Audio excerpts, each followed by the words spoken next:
She was also integral in establishing the South Carolina, or Garden Club of South Carolina's Memorial Garden, I believe. During the war, I watched them, where that garden is now used to be outbuildings like old chicken coops, you know, and I don't know, bins for this and that.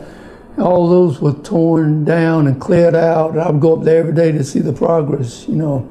And then they started digging and laying out, and they put up that stone wall there too.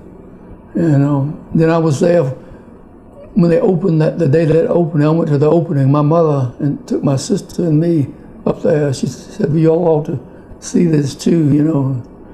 And most recently, you were there for the rededication this past yes, April. I was so glad to be there again, you know, and see it renewed, you know.